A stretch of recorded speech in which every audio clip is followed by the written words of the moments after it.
when HOA Karen slapped me with a $10,000 fine for simply keeping my cabin lights on, she thought she'd won. But what she didn't know, I control the very grid her whole neighborhood depends on. It started on a quiet evening at my lake cabin. I had strung up a few decorative lights along the porch. Nothing crazy, just warm lanterns that gave the cabin a rustic charm. The very next morning, an envelope was taped to my door. Inside, a $10,000 violation notice from the HOA. The reason?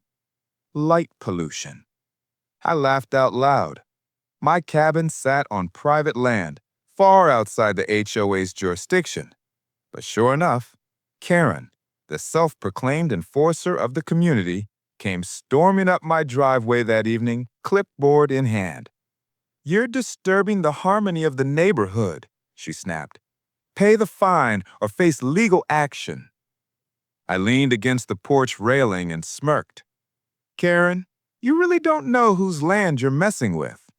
She scoffed, muttering something about teaching me a lesson, and marched away. That's when I decided it was time for her lesson. You see, my family doesn't just own the cabin. We also control the local power infrastructure, the very grid that supplies electricity to every home in her subdivision.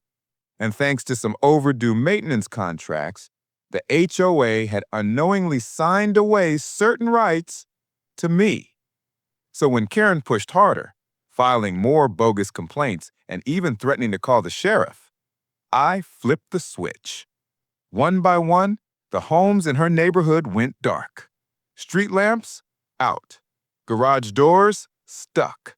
Her own house, blacked out instantly. Within minutes, I could hear shouting from across the lake. Neighbors stumbled outside, waving flashlights, trying to figure out what had happened.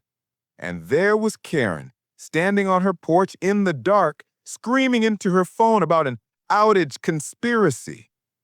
The irony? The only place with lights glowing bright was my cabin. My lanterns reflected off the water like a spotlight in the night.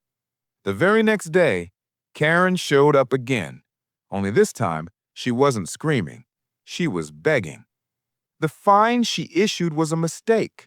The HOA had misfiled paperwork. She even offered to waive all future fees. I simply handed her a flashlight and said, "Careful, Karen. The power's in my hands now." She hasn't bothered me since.